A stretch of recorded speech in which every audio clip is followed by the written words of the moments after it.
वर्ण एक वैज्ञानिक सिद्धांत।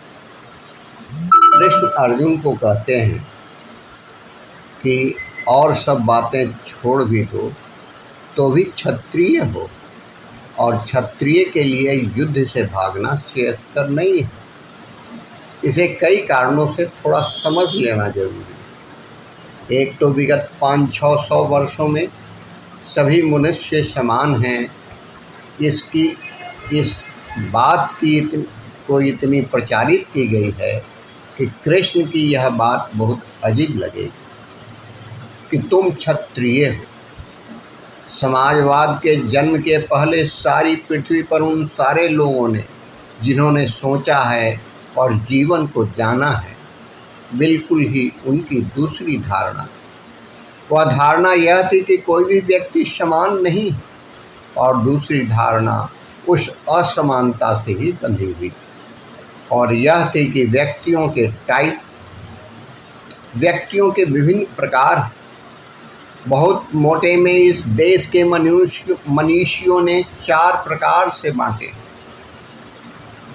वे 4 वर्ण की धारणा भी बुरी तरह निंदित हुई, इसलिए नहीं कि वर्ण की धारणा के पीछे कोई मनोवैज्ञानिक सत्य नहीं है, बल्कि इसलिए कि वर्ण की धारणा मानने वाले लोग अत्यंत नासमझ सिद्ध हुए। वर्ण की धारणा को प्रतिपादित जो आज लोग कर रहे हैं, अत्यंत प्रतिक्रियावादी और अवैज्ञानिक वर्ग के हैं।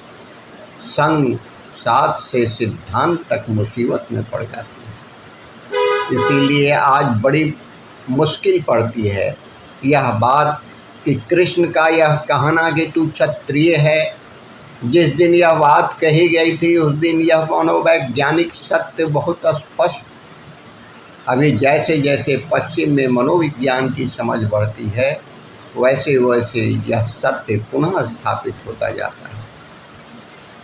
कार्ल गुस्ताव जुंग ने फिर आदमी को 4 टाइप में बांटा है, और आज अगर पश्चिम में किसी आदमी की भी मनुष्य के मानस में गहरी से गहरी पैठ है तो वह जुंगी की है। उसने फिर 4 हिस्सों में बांट दिया है। नहीं, आदमी एक ही टाइप के नहीं। पश्चिम में जो मनोवैज्ञानिक विज्ञान का जन्मदाता है फ्रायड, उसने तो मनोवैज्ञानिक आधार पर समाजवाद की खिलाफत की। उसने कहा कि मैं कोई अर्थशास्त्री नहीं हूँ, लेकिन जितना ही मैं मनुष्य के मन को जानता हूँ उतना ही मैं कहता हूँ कि मनुष्य असमान है। इनइक्वालिटी इज द फैक्ट, और इक्वालिटी सिर्फ एक झूठी कहानी। पौराणिक कथा है, समानता है नहीं, हो नहीं सकती, क्योंकि व्यक्ति के बुनियाद बहुत भिन्न है। इन भिन्नताओं की अगर हम बहुत मोटी रूपरेखा बांधे तो इस मुल्क ने श्री कृष्ण के समय तक बहुत मनोवैज्ञानिक सत्य को विकसित कर लिया था। हमने 4 वर्ण बांटे थे, 4 वर्णों में राज, और जहाँ भी कहीं मनुष्यों को बांटा गया है वह 4 से कम में नहीं बांटा गया है, और 4 से ज़्यादा भी नहीं बांटा गया है। जिन्होंने भी बांटा, इस मुल्क में ही नहीं, इस मुल्क के बाहर भी कुछ कारण दिखाई पड़ता है, कुछ प्राकृतिक तथ्य मालूम होता है पीछे। ब्राह्मण से अर्थ है ऐसा व्यक्ति जिसके प्राणों का सारा समर्पण बौद्धिक इंटेलेक्चुअल है, जिसके प्राणों की सारी ऊर्जा बुद्धि से रूपांतरित होती है, जिसके जीवन की सारी खोज ज्ञान की खोज। उसे प्रेम न मिले चलेगा, उसे धन न मिले चलेगा, उसे पद न मिले चलेगा, लेकिन सत्य क्या है इसके लिए वह सब समर्पित कर सकता है। पद, धन, सुख सब खो सकता है, बस एक लालसा। उसके प्राणों की ऊर्जा एक ही लालसा के इर्द गिर्द जीती है। उसके भीतर एक ही दिया जल रहा है, और वह दिया यह है कि ज्ञान कैसे मिले। यह है ब्राह्मण। आज पश्चिम में जो वैज्ञानिक हैं वे ब्राह्मण हैं। आइंस्टीन को ब्राह्मण कहना चाहिए, लुई पाश्चर को ब्राह्मण कहना चाहिए। आज पश्चिम में 300 वर्षों में जिन लोगों ने विज्ञान के सत्य की खोज में अपनी आहुति दी है उनको ब्राह्मण कहना चाहिए। दूसरा वर्ग है क्षत्रिय का।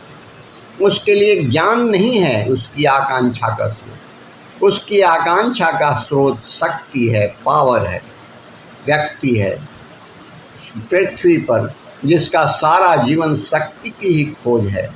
जैसे नीत्शे, उसने किताब लिखी है विल टू पावर, किताब लिखी है उसने कि जो असली नायक हैं आदमी के बीच, नीत्शे कहता है कि वे सभी शक्ति को पाने को आतुर हैं। शक्ति के उपासक वे सब शक्ति की खोज कर रहे हैं। इसलिए नीत्शे ने कहा कि मैंने श्रेष्ठतम संगीत सुने हैं, लेकिन जब सड़क पर चलते हुए सैनिकों के पैरों की आवाज़ और उसकी चमकती हुई संगीने रोशनी में मुझे दिखाई पड़ती है, इतना सुंदर संगीत मैंने कोई नहीं सुना। ब्राह्मणों को वह आदमी पागल मालूम पड़ेगा। संगीन की चमकती हुई धार में कहीं कोई संगीत होता है कि सिपाहियों के एक साथ पड़ते हुए कदमों की चाप में कोई संगीत होता है?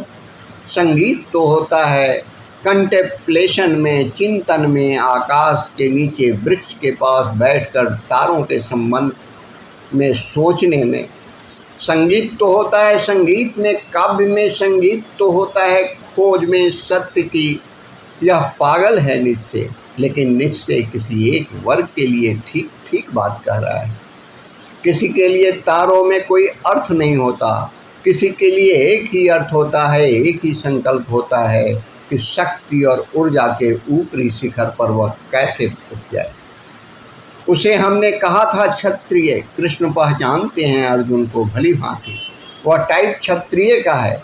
अभी बातें वह ब्राह्मण जैसी कर रहा है, इसमें कंफ्यूज हो जाएगा, उसमें उपद्रव में पड़ जाएगा। उसके व्यक्तित्व का पूरा बनाव, स्ट्रक्चर, उसके मानस की एनाटॉमी, उसके मानस का सारा ढांचा क्षत्रिय का है।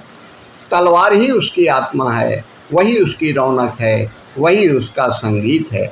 अगर परमात्मा की झलक उसे कहीं से भी मिलती है तो वह तलवार की चमक से मिलनी है, इसके लिए कोई और रास्ता नहीं है।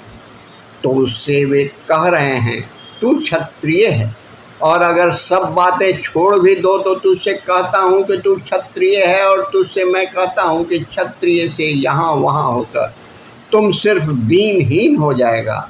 यहाँ वहाँ होकर तुम सिर्फ गल्लानी को उपलब्ध होगा, यहाँ वहाँ होकर तू सिर्फ अपने प्रति अपराधी हो जाएगा। और ध्यान रहे, अपने प्रति अपराध जगत में सबसे बड़ा अपराध है, क्योंकि जो अपने प्रति अपराधी हो जाता है वह फिर सबके प्रति अपराधी हो जाता है। सिर्फ वे लोग दूसरे के साथ अपराध नहीं करते जो अपने साथ अपराध नहीं करते। और कृष्ण की भाषा में समझे तो अपने साथ सबसे बड़ा अपराध यही है कि जो उस व्यक्ति का मौलिक स्वर है जीवन का, वह उससे च्युत हो जाए, उससे हट जाए। तीसरा एक वर्ग और है जिसको तलवार से भय लगता है, अतिरिक्त और कुछ भी नहीं दिखाई पड़ेगा। संगीत तो कभी नहीं, सिर्फ भय दिखाई पड़ेगा। जिसे ज्ञान की खोज ना समझी मालूम पड़ेगी कि सिर्फों का काम है, तो तीसरा वर्ग है जिसके लिए धन की महिमा है, जिसके लिए धन ही सब कुछ है। धन के आसपास ही जिसके जीवन की सारी व्यवस्था निर्मित होती है। अगर वैसे आदमी को मोक्ष की बात भी करनी हो तो उसके लिए मोक्ष भी धन के रूप में ही दिखाई पड़ सकता है। अगर वह भगवान का भी चिंतन करेगा तो भगवान को लक्ष्मी नारायण बनाए बिना नहीं रह सकता। इससे कोई कसूर नहीं है, सिर्फ फैक्ट, सिर्फ तथ्य की बात कर रहा हूँ।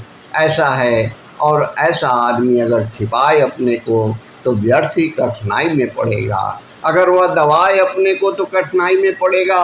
उसके लिए जीवन की जो परम अनुभूति के द्वार हैं वह शायद धन की खोज से ही खुलने वाला है, इसलिए और कहीं से खुलने वाला नहीं। अब एक रॉकफेलर या एक मॉर्गन या एक अंबानी या एक अडानी या एक टाटा, ये कोई छोटे लोग नहीं हैं। कोई कारण नहीं कि इनको छोटे होने का। ये अपने वर्ग में वैसे ही श्रेष्ठ हैं। जैसे कोई याज्ञवल्क्य, जैसे कोई पतंजलि, जैसे कोई अर्जुन अपने वर्ग में होंगे। इसमें कोई तुलना नहीं है, कोई कंपैरिजन नहीं है। वर्ण की जो धारणा है वह तुलनात्मक नहीं है, वह सिर्फ तथ्यात्मक है। जिस दिन वर्ण की धारणा तुलनात्मक हुई कि कौन ऊपर कौन नीचे, उस दिन वर्ण की वैज्ञानिकता चली गई और वर्ण एक सामाजिक अनाचार बन गया। जिस दिन वर्ण की तुलना पैदा हुई कि क्षत्रिय ऊपर, कि ब्राह्मण ऊपर, कि वैश्य ऊपर, कि शूद्र ऊपर, कि कौन नीचे कौन पीछे, जिस दिन वर्ण का शोषण किया गया, वर्ण के वैज्ञानिक सिद्धांत को जिस दिन सामाजिक शोषण की आधारशिला में रखा गया, उस दिन से वर्ण की धारणा अनाचार हो गई। सभी सिद्धांतों का अनाचार हो सकता है, किसी भी सिद्धांत का शोषण हो सकता है। वर्ण की धारणा का भी शोषण हुआ और अब इस मुल्क में जो वर्ण की धारणा के समर्थक हैं वे उस वर्ण की वैज्ञानिकता के समर्थक नहीं हैं। उस वर्ण के आधार पर जो शोषण खड़ा है उसके समर्थक हैं। उनकी वजह से वे तो डूबेंगे ही, वर्ण का एक बहुत बड़ा वैज्ञानिक सिद्धांत भी डूब सकता है। एक चौथा वर्ग भी है जिसे धन से भी प्रयोजन नहीं, शक्ति से भी अर्थ नहीं, ज्ञान की कोई बात नहीं, लेकिन जिसका जीवन बहुत गहरे में सेवा और सर्विस के आसपास घूमता है। जो अगर अपने को कहीं समर्पित कर पाए और किसी की सेवा कर पाए तो फुलफिलमेंट को, आप्तता को उपलब्ध हो सकता है। ये जो चार वर्ग हैं इनमें कोई नीचे ऊपर नहीं है। ऐसे चार मोटे विभाजन हैं और कृष्ण की पूरी साइकोलॉजी, कृष्ण का पूरा मनोविज्ञान इस बात पर खड़ा है कि प्रत्येक व्यक्ति को परमात्मा तक पहुंचने का जो मार्ग है वह उसके स्वधर्म से गुजरता है। स्वधर्म का मतलब हिंदू नहीं, स्वधर्म का मतलब मुसलमान नहीं, स्वधर्म का मतलब जैन नहीं, स्वधर्म का मतलब उस व्यक्ति का जो वर्ण है उस वर्ण का जन्म से कोई संबंध नहीं।